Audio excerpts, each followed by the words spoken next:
Hello viewer, नमस्कार। आज के वीडियो में हम लोग डिस्कस करेंगे बिहार सिविल कोर्ट भर्ती परीक्षा 17/7/2016 को जो एग्ज़ाम हुआ था उसके क्वेश्चन को। दोस्तों, ये जो क्वेश्चन पेपर है वो आपके एग्ज़ाम के लिहाज से काफ़ी इम्पोर्टेंट हो जाता है, क्योंकि लास्ट में 17 जुलाई 2016 को ही बिहार सिविल कोर्ट का एग्ज़ाम दिया गया था। तो उसे आपको एग्ज़ाम का पैटर्न के बारे में पता चल जाएगा, कहाँ से कैसे क्वेश्चन पूछे जा रहे थे। तो स्टार्ट करते हैं। वीडियो स्टार्ट करने से पहले आप सभी से रिक्वेस्ट, यदि आपने जो है इस चैनल पे आप पहली बार आए हैं या इसके पहले जो बिहार सिविल कोड का इस चैनल पे ऑलरेडी 1 से लेकर और 20 तक प्रैक्टिस सेट्स अपलोड किए जा चुके हैं, यदि आपने उनको नहीं देखा है तो इस वीडियो को देखने के बाद उसे ज़रूर देखें और आप अपनी तैयारी को और मजबूती प्रदान करें। तो चलिए देर न करते हुए स्टार्ट करते हैं आज का वीडियो। पेपर जो 17 जुलाई 2016 को दिया गया था उसमें सबसे पहले सामान्य जानकारी के क्वेश्चन थे। तो पहला क्वेश्चन यहाँ पे कहा गया है, मेक इन इंडिया अभियान की शुरुआत हुआ था। तो मेक इन इंडिया अभियान की शुरुआत 25 सितंबर 2014 को हुआ और मेक इन इंडिया का उद्देश्य था निवेश एवं निर्माण, संरचना तथा अभिनव प्रयोगों के वैश्विक केंद्र के रूप में बदलना। ठीक है, आगे कुछ और चीज़ें आपको मैं बताना चाहूँगा कि जब मेक इन इंडिया अभियान की शुरुआत पूछा जा सकता है तो डेफिनेटली बहुत सारे योजनाएं और कार्यक्रम हैं जिसे आपके एग्ज़ाम में पूछे जाने की संभावना है। तो क्या क्या पूछा जा सकता है? आपसे पूछा जा सकता है कि डिजिटल इंडिया की शुरुआत कब हुई। तो डिजिटल इंडिया की शुरुआत ध्यान रखिएगा 1 जुलाई 2015 को हुई थी। कब हुई थी? 1 जुलाई 2015 को डिजिटल इंडिया कार्यक्रम की शुरुआत। प्रधानमंत्री जनधन योजना अगर पूछ लिया जाए तो 28 अगस्त ध्यान रखना है। 28 अगस्त 2014 को प्रधानमंत्री जनधन योजना की शुरुआत हुई थी। वहीं स्वच्छ भारत मिशन पूछ लिया जाए तो 2 अक्टूबर गांधी जी के का जो गांधी जयंती है उसमें 2 अक्टूबर 2014 को स्वच्छ भारत मिशन की शुरुआत करी गई थी। वहीं हम बात करें फ्रेंड सांसद आदर्श ग्राम योजना की तो 11 अक्टूबर ध्यान रखिएगा 11 अक्टूबर 2014 को सांसद आदर्श ग्राम योजना की शुरुआत हुई थी। वहीं बेटी बचाओ बेटी पढ़ाओ योजना की शुरुआत की बात करें तो 22 जनवरी 2015 को हरियाणा से शुरू करी गई थी। तो ये भी ध्यान रखना है 22 जनवरी 2015 को बेटी बचाओ बेटी पढ़ाओ अभियान की शुरुआत हुई थी। प्रधानमंत्री कौशल विकास योजना, ये भी आप ध्यान रखेंगे कि 15 जुलाई 2015 को प्रधानमंत्री कौशल विकास योजना की शुरुआत हुई थी। आगे हम बात कर रहे हैं कि अमृत योजना की। तो अमृत योजना 25 जून याद रखना है, अमृत योजना की शुरुआत 25 जून 2015 को ये हुई थी। तो 25 जून 2015 को अमृत योजना की भी शुरुआत हुई थी। उदय योजना की बात करें, कौन सी? उदय योजना। तो उदय योजना की शुरुआत 5 नवंबर 2015 को उदय योजना की शुरुआत हुई थी। ठीक है, तो ये सारी योजनाएं आपको ध्यान रखनी है। अगला क्वेश्चन है, देखेंगे, कहा गया है कि ऋग्वेद में किस जानवर को अघन्य घोषित किया गया है। तो ऋग्वेद में गाय को अघन्य घोषित किया गया है। ऋग्वेद विश्व का प्राचीनतम धार्मिक ग्रंथ है, पुस्तक है, और ऋग्वेद काल या पूर्व वैदिक काल में गाय को बहुत अधिक महत्व दिया गया। गाय को ऋग्वेद काल में धन का आधार और विनिमय का साधन भी माना गया था। ठीक है, आगे हम बात करते हैं। नेक्स्ट है कि 15 जनवरी 2015 तक आरबीआई द्वारा संशोधित रेपो दर की स्थिति थी। तो 15 जनवरी 2015 को ये पूछा गया था कि आरबीआई द्वारा संशोधित रेपो दर की स्थिति क्या थी। तो ध्यान रखिएगा उस समय 7.75% थी। लेकिन अगस्त 2022 तक की बात करें, अगस्त 2022 की अगर हम बात करते हैं फ्रेंड, तो ध्यान रखिएगा अगस्त 2022 में आरबीआई के द्वारा 4.90% से इसे बढ़ाकर 5.40% कर दिया गया है। तो 4.90 से बढ़ाकर कितना किया गया है, 5.40। अगस्त 2022 तक की मैं डेटा को बता रहा हूँ। अगला आ जाइए, नेक्स्ट क्वेश्चन है जी, जीरोफ्थैल्मिया रोग किसकी कमी से होता है? तो जीरोफ्थैल्मिया रोग जो है विटामिन ए की कमी के कारण होता है। किसकी कमी के कारण? विटामिन ए की कमी के कारण जीरोफ्थैल्मिया रोग होता है। विटामिन ए का रासायनिक नाम आपको याद रखना है क्योंकि यहाँ से भी क्वेश्चन पूछे जाएंगे। तो विटामिन ए का रासायनिक नाम होता है रेटिनॉल। क्या होगा? रेटिनॉल विटामिन ए का रासायनिक नाम होता है। ठीक है, आगे हम बात करें नेक्स्ट अगर हम बात करें विटामिन, ध्यान रखिएगा विटामिन सी की, तो विटामिन सी को एस्कॉर्बिक एसिड के नाम से जानते हैं। क्या बोलेंगे? एस्कॉर्बिक अम्ल या एस्कॉर्बिक एसिड के नाम से जानेंगे। विटामिन के की बात कर रहे हैं तो विटामिन के को ध्यान रखेंगे, विटामिन के कारण रक्त का थक्का नहीं जमता है। और विटामिन के का रासायनिक नाम की बात करें तो फिलोक्वेनिन है। क्या है? फिलोक्वेनिन। और वहीं विटामिन B12 की बात करें तो इसको बोलते हैं साइनोकोबाल्मिन। क्या बोलेंगे? साइनोकोबाल्मिन। क्लियर? आगे आइए, किस देश को चीन का कटोरा कहा जाता है? तो चीन का कटोरा अगर आपसे पूछा जाए तो क्यूबा को चीन का कटोरा कहा जाता है। क्यूबा देश की अर्थव्यवस्था में चीनी उद्योग जो है महत्वपूर्ण भूमिका निभाता है, ये भी आपको याद रखना है। और विश्व का सबसे बड़ा चीनी उत्पादक देश अगर पूछा जाए तो वो कौन सा हो जाएगा? ब्राज़ील है। विश्व का सबसे बड़ा चीनी उत्पादक देश कौन सा है फ्रेंड? तो ब्राज़ील, आपको ये भी ध्यान रखना है। और भारत का चीनी उत्पादन में कौन सा स्थान है? तो भारत का चीनी उत्पादन में दूसरा स्थान है। कौन सा? सेकंड स्थान है। क्लियर? आगे हम बात करते हैं, अगला कहा गया कि कील अनुपस्थित होता है। तो कील अनुपस्थित होता है, ये ध्यान रखिएगा, बत्तख में कील अनुपस्थित होता है। बत्तख में कील जो होता है वो अनुपस्थित होता है। आगे हम बात करें, कहा गया संविधान का कौन सा अनुच्छेद मुख्यमंत्री के कर्तव्यों को परिभाषित करता है? तो मुख्यमंत्री के कर्तव्यों को परिभाषित कौन सा अनुच्छेद करता है? तो अनुच्छेद 167 अनुच्छेद जो है मुख्यमंत्रियों के कर्तव्य को परिभाषित करता है। भारतीय संविधान के अनुच्छेद 167 में मुख्यमंत्री का कर्तव्य है कि राज्यपाल को समय समय पर मिलकर अपने कार्यों की जानकारी दे। दूसरी बात ध्यान रखना है कि राज्यपाल जो भी शासन संबंधी जानकारी मांगे उसे मुख्यमंत्री की जिम्मेदारी बनती है कि वो उसको उपलब्ध कराए।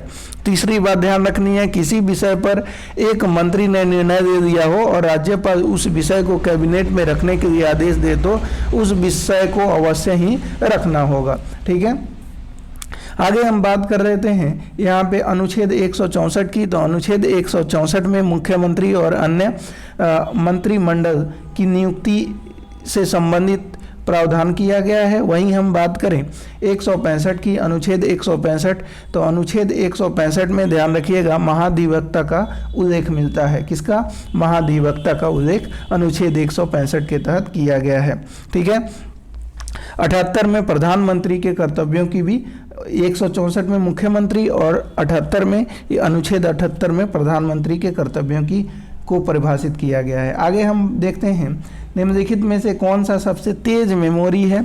तो सबसे तेज मेमोरी इनमें कौन सा है? तो कैच मेमोरी जो है वो सबसे तेज मेमोरी है। ठीक है, आगे कहा गया निम्नलिखित में से कौन हमारे शरीर के अंदर नहीं बनता है?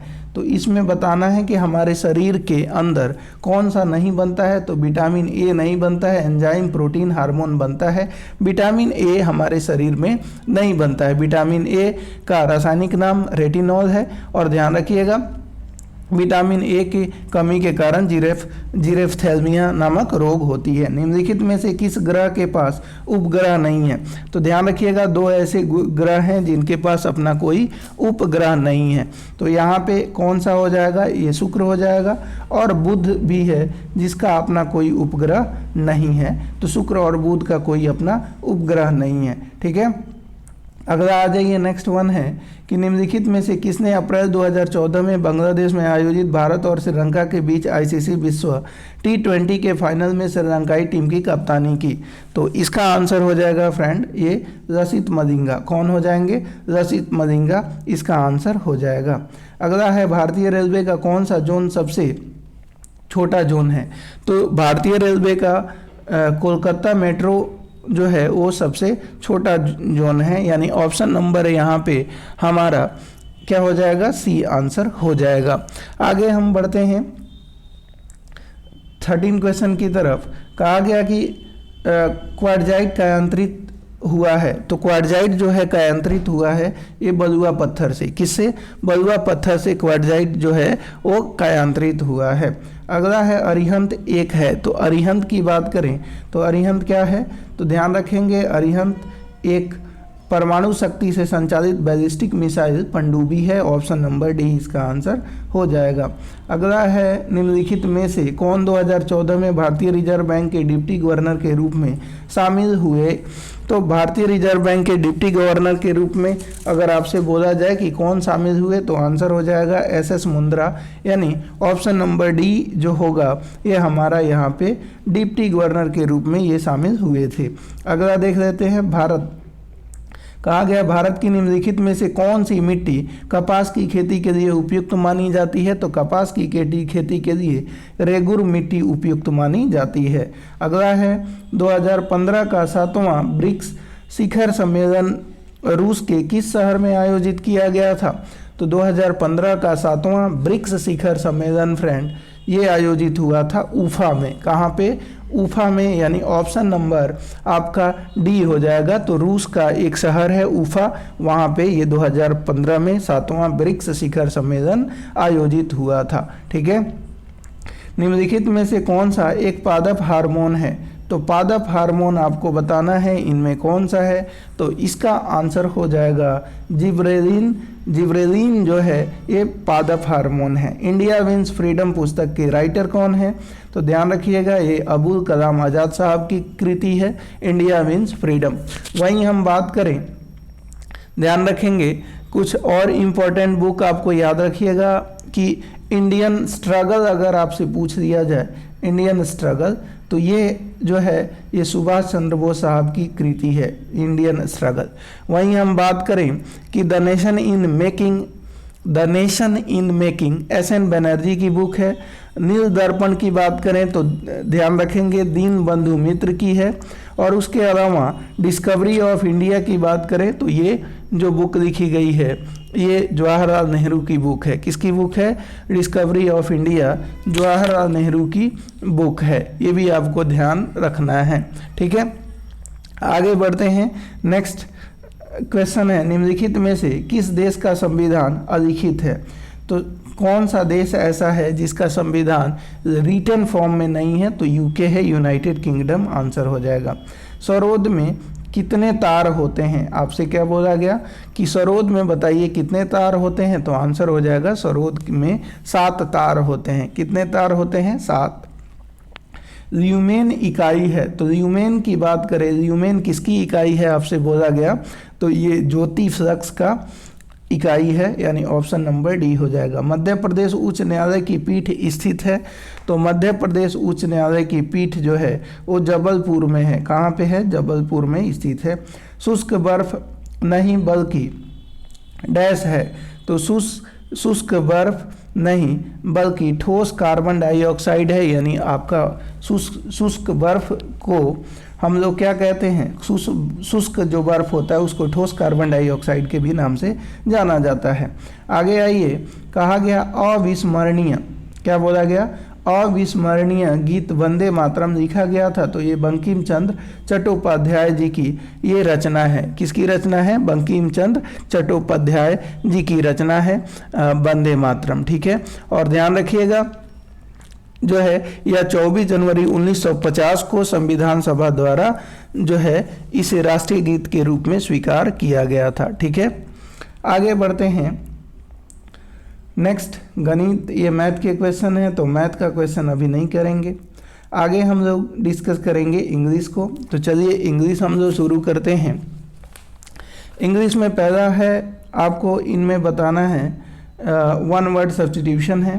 पैदा कहा गया कि that which last for a short time, that which last for a short time, उसको हम लोग क्या कहेंगे? कोई चीज़ जो है एक छोटे अवधि के लिए लास्ट करे, क्षणिक जो हो, उसको हम लोग ट्रांजिटरी बोलते हैं। क्या बोलेंगे? ट्रांजिटरी। कोई चीज़ जो है क्षणिक हो, बहुत कम समय के लिए ड्यूरेबल हो, उसको ट्रांजिटरी बोलेंगे।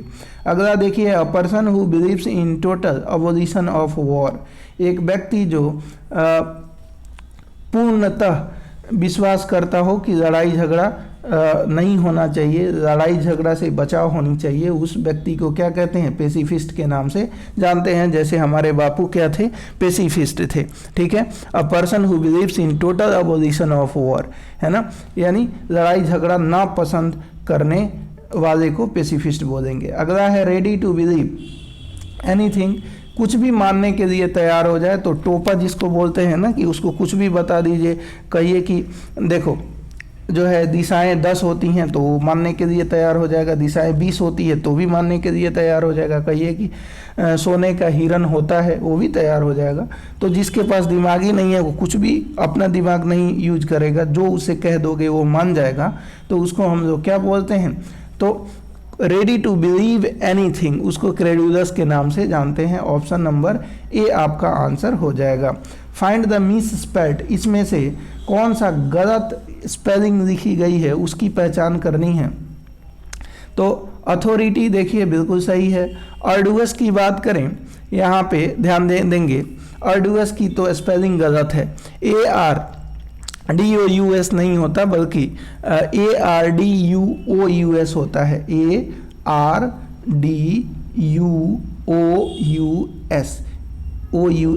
ये अर्डुअस होता है, इसलिए ये आपका बी वाला गलत हो जाएगा। अगला देखते हैं, a person who dash on his own effort has the best chance to win. A person who, क्या? A person who realise on his own effort best chance to win. तो यहाँ पे आपका 55 का ऑप्शन नंबर ए हो जाएगा। Realise का मतलब भरोसा करना या विश्वास करना, तो ऑप्शन नंबर ए यहाँ पे हो जाएगा। All the applicants dash and results will be announced next week. All the parents are ranked and results will be announced next week, या all the applicants are ranked and result will be announced next week, या यहाँ पे क्या होगा? तो ध्यान रखिएगा, all the applicants rank and result will be announced next week, option number C यहाँ पे ध्यान से देखें आंसर हो जाएगा। ठीक है, अगला देखिए, कहा गया फिर यहाँ पे sorry, find the miss spelled word, इसमें से कौन सा स्पेलिंग गलत है उसकी पहचान करनी है और उसको लिखना है। तो पहला देखिए, और ऑर्थोडॉक्स ये सही है, यूथोपिया ये भी सॉरी, यूफोरिया ये भी सत्य है, यूफोरिया भी सत्य है। उसी तरह से हम बात करें यूटिलिटेरियन ये भी सही है। और हम बात करें यहाँ पे एनमी, तो ENEMY है ना, एनमी ENEMY, एस नहीं होगा, वाई को आई में बदलेंगे और ES लगाएंगे तो एनमीज होना चाहिए। तो यही स्पेलिंग गलत है, बाकी सारे सही हैं। अब हम देख लेते हैं, और ऑर्थोडॉक्स का मतलब होता है कट्टरपंथी, क्या हो जाएगा? कट्टरपंथी ऑर्थोडॉक्स को बोलेंगे। उसके अलावा यहाँ पे यूफोरिया है, क्या है? यूफोरिया। तो यूफोरिया को हम लोग क्या बोलते हैं? परमानंद, जिसे परम सुख बोलते हैं, उसको बोलेंगे यूफोरिया, परम सुख या परमानंद। अगला है यूटिलिटेरियन। यूटिलिटेरियन का मतलब यहाँ पे क्या है? उपयोगितावादी बोलेंगे यूटिलिटेरियन को। और एनमीज का मतलब ही होता है ढेर सारे दुश्मन।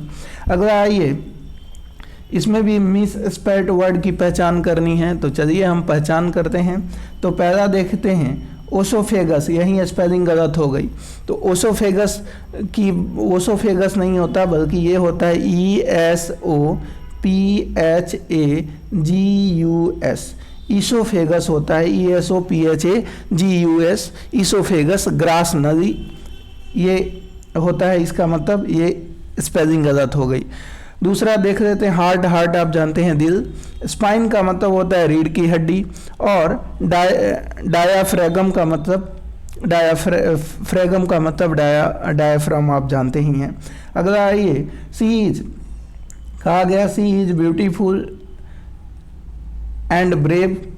सी इज ब्यूटीफुल, क्या होगा, she is beautiful and brave, यानी आपका डी आंसर हो जाएगा।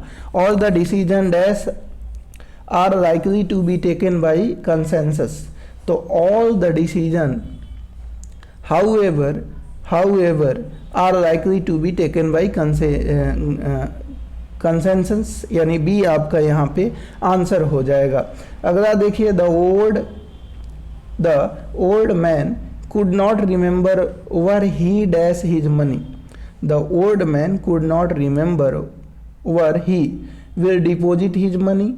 He deposits money. He had deposited money और ही इज डिपोजिटिंग मनी। तो यहाँ पे आंसर हो जाएगा, यहाँ पे देखिए कुड है यानी V2 है, तो ऑब्वियसली हैड प्लस V3 का यूज करेंगे। विल फ्यूचर में तो नहीं करेंगे,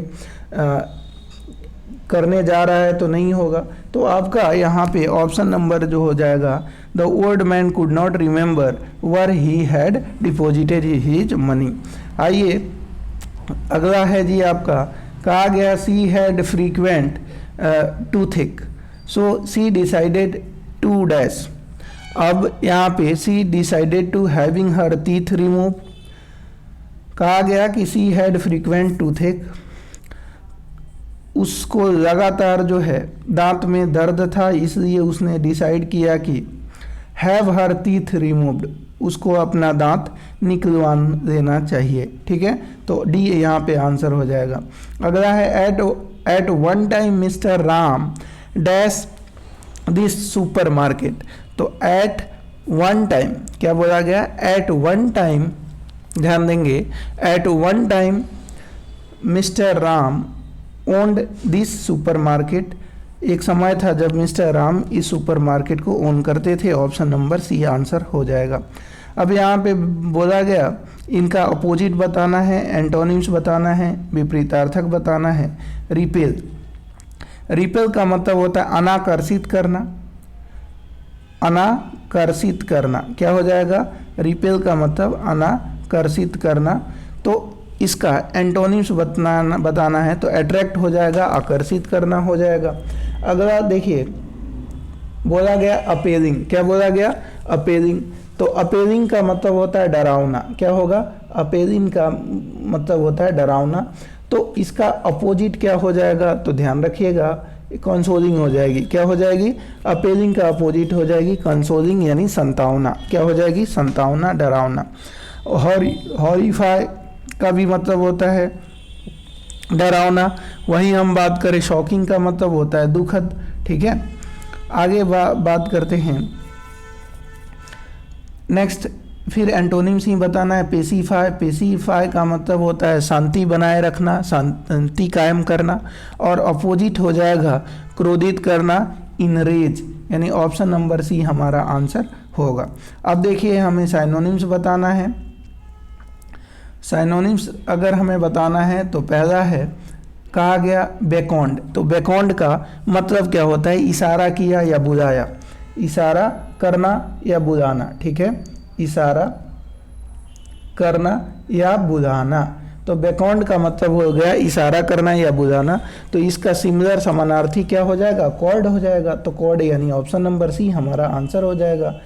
आगे हम बात करते हैं ऑब्स्टिनेट। क्या होगा, ऑब्स्टिनेट का मतलब होता है जिद्दी, है ना। क्या होगा, जिद्दी, स्टबर्न, ऐसे। तो स्टबर्न यहाँ पे है तो आपका डी हो जाएगा आंसर। अगला है, ध्यान रखिएगा, डेक्री।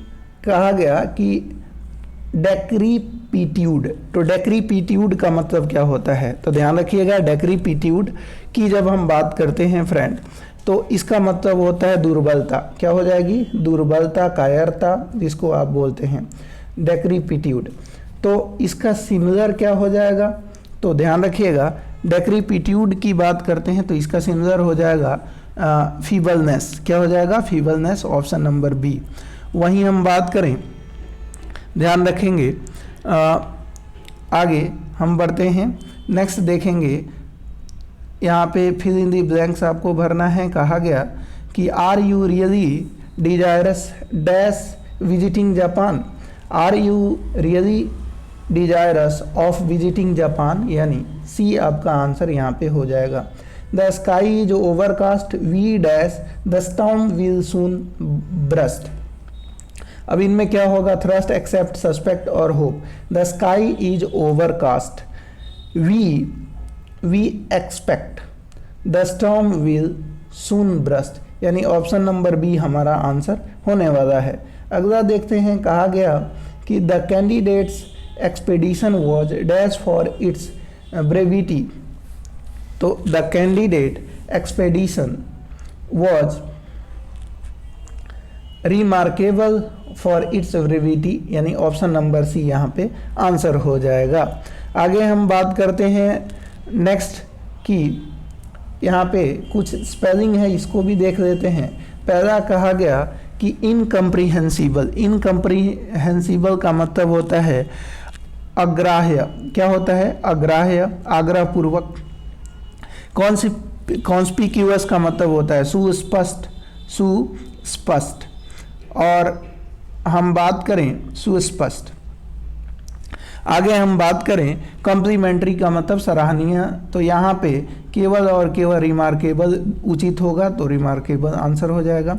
अब यहाँ पे ऑल्टरनेटिव आपको चयन करना है। पहला कहा गया the king had been made to eat humble pie. To eat humble pie का मतलब आपको बताना है to have an excellent dish, to have to apologise, to eat slowly या टू ईट गुड पाई। तो यहाँ पे आंसर हो जाएगा टू हैव टू अपोलोजाइज, यानी ऑप्शन नंबर बी आपका आंसर यहाँ पे होगा। अगला है, कहा गया, ध्यान दीजिए, यहाँ पे कहा गया कि the saints life was an open book. The saints life was an open book. तो एन ओपन बुक का मतलब क्या हो जाएगा? तो यहाँ पे ध्यान दीजिएगा, one that had no secret, यानी यहाँ पे ऑप्शन नंबर डी आंसर होगा। अगला देख लेते हैं, कहा गया कि he has a very nice manner but you would better take what he says with a grain of stuff। क्या है यहाँ पे? with a grain of salt है। तो यहाँ पे ऑप्शन नंबर हो जाएगा विदाउट होली बिलीविंग, यानी ऑप्शन नंबर ए इसका भी आंसर हो जाएगा। अब आइए हिंदी को देख लेते हैं। हिंदी में कहा गया कि यहाँ पे निम्नलिखित प्रत्येक 4 विकल्पों में से बेमेल शब्द की पहचान करनी है। शारीरिक, अधि, दैहिक और मानसिक। तो शारीरिक, अधि, दैहिक और मानसिक, ये सारे शरीर से, शारीरिक का मतलब शरीर से रिलेटेड, दैहिक का मतलब देह यानी शरीर से रिलेटेड, मानसिक भी शरीर होता है, लेकिन अधि जो हो जाएगा इनमें से बेमेल है, अलग हो जाएगा। मस्तिष्क, सिर, शीशा और शीर्ष। तो मस्तिष्क, सिर और शीर्ष अलग हैं। मस्तिष्क, सिर, शीश, ये शीशा नहीं है, शीश है। तो मस्तिष्क, सिर और शीश ये सब मस्तिष्क को ही बोलते हैं, लेकिन शीर्ष जो होगा ये शीर्ष ऊंचाई भी हो सकती है, शीर्ष मतलब सर का ऊपरी वाला हिस्सा भी हो सकता है, वो कुछ भी हो सकता है। तो इसलिए डी हमारा अलग हो जाएगा। कठिनाई, जटिलता, खेद और समस्या बोला जाए कि इनमें बताइए, तो कठिनाई, जटिलता और समस्या, खेद अलग हो जाएगा। यानी आपका 78 की बात करें तो 78 में कठिनाई, जटिलता, खेद और यहाँ पे समस्या, तो इसमें आपका ध्यान रखेंगे खेद अलग हो जाएगा। अगला देखिए, कहा गया पर्यायवाची शब्द का चयन करना है। स्वर्ग का पर्यायवाची आपको बताना है। तो स्वर्ग का पर्यायवाची क्या होता है फ्रेंड? तो ध्यान रखिएगा, धौ। क्या? धौ स्वर्ग का पर्यायवाची होता है। स्वर्ग का पर्यायवाची और होते हैं सूर्यलोक। क्या होता है? सूर्यलोक हो जाएगा। सूर्यलोक के अलावा अगर हम बात करें, सूर्यलोक के अलावा बैकुंठ, बैकुंठ भी स्वर्ग को बोलते हैं, आपने देखा होगा जगह जगह पे बैकुंठ धाम करके, तो वो स्वर्ग को बोलते हैं। परलोक भी स्वर्ग को बोलते हैं। तो यहाँ पे धौ जो हो जाएगा ये परलोक के लिए या स्वर्ग के लिए यूज होगा। भागीरथी, अब भागीरथी का पर्यायवाची क्या होता है, तो ध्यान रखेंगे भागीरथी का पर्यायवाची शब्द है गंगा। ऑप्शन नंबर ए हमारा आंसर हो जाएगा।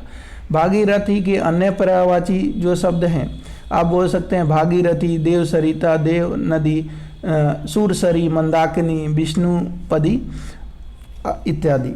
रात्रि की बात करेंगे, रात्रि का पर्यायवाची शब्द की बात कर रहे हैं तो रात्रि का पर्यायवाची होता है फ्रेंड विभावरी। क्या हो जाएगा यहाँ पे, विभावरी हो जाएगा।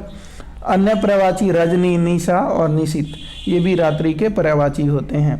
आगे हम बात करेंगे निम्नलिखित में से कौन सी भाषा संस्कृत भाषा का अपभ्रंश है, तो पाली भाषा संस्कृत भाषा का अपभ्रंश है। रामचरितमानस किस भाषा में लिखा गया था, तो ये ध्यान रखिएगा अवधी भाषा में रामचरितमानस लिखा गया था। नीलगाय में कौन सा समास है, तो आपको बताना है नीलगाय में कौन सा समास है, तो ये हो जाएगा, ध्यान रखिएगा कर्मधारय समास। कौन सा, कर्मधारय समास। कर्मधारय समास क्या होता है, जिस समास में पूर्व पद विशेषण हो और उत्तर पद विशेष्य हो।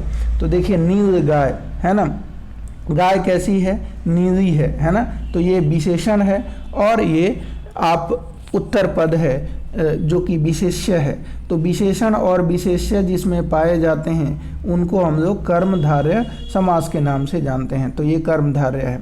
अगला है चारपाई पर चादर बिछा दीजिए, वाक्य में पर कौन सा कारक है, तो पर की बात करें तो ध्यान रखिएगा अधिकरण में और पर होता है तो ये अधिकरण कारक है। छ का वर्ण किसके योग से बना हुआ है, छ का वर्ण किसके योग से बना हुआ है आपसे बोला गया, तो क हाफ का प्लस श के योग से बना हुआ है।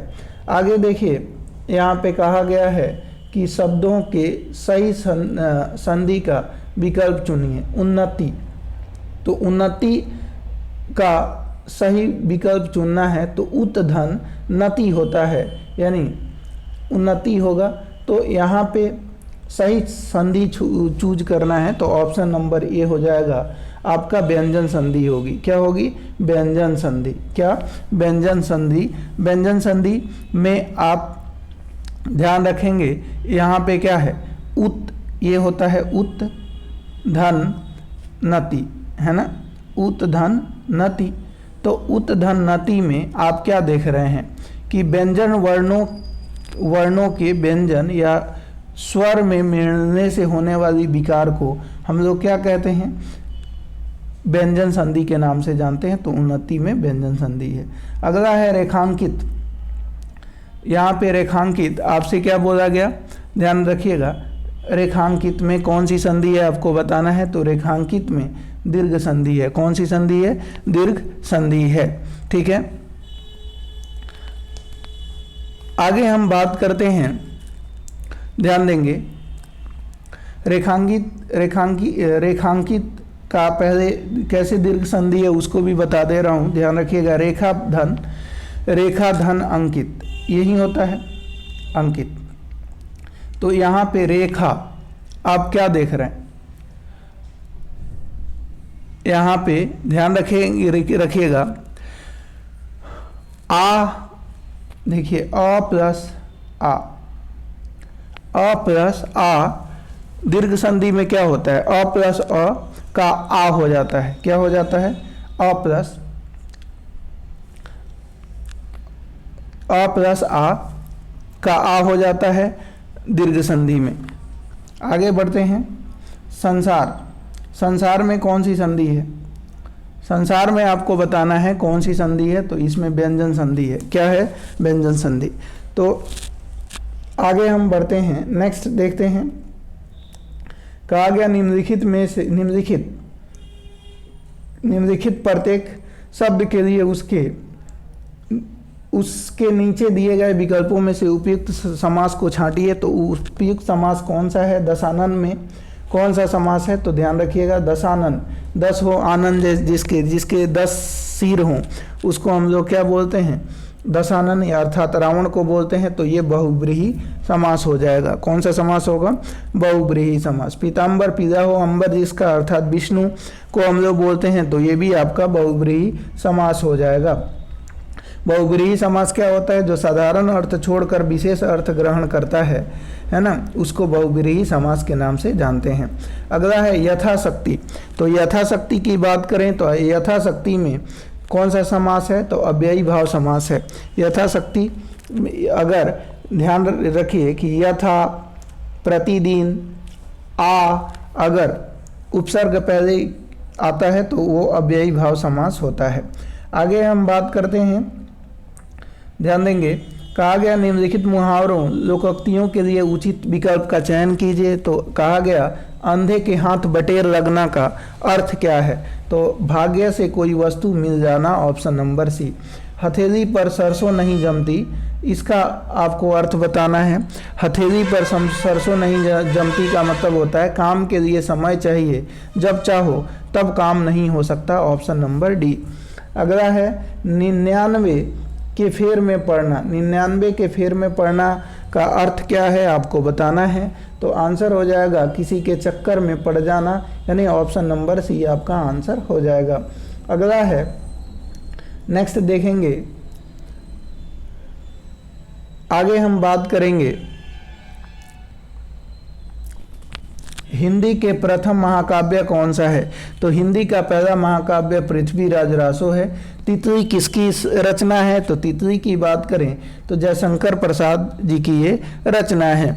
आगे हम बात करें जयशंकर प्रसाद की कुछ और रचना आपको ध्यान रखनी है जो बार बार पूछे जाते हैं, जैसे उर्वशी, वन मिलन, प्रेम पथिक, कामायनी, ये सब जयशंकर प्रसाद जी की रचना है। आगे हम बढ़ते हैं, नेक्स्ट है, कहा गया निम्नलिखित में से सबसे पहले अपनी आत्मकथा हिंदी में किसने लिखी? तो अपनी आत्मकथा हिंदी में राजेंद्र प्रसाद जी के द्वारा लिखा गया। अबला जीवन हाय तुम्हारी यही कहानी के रचनाकार कौन है?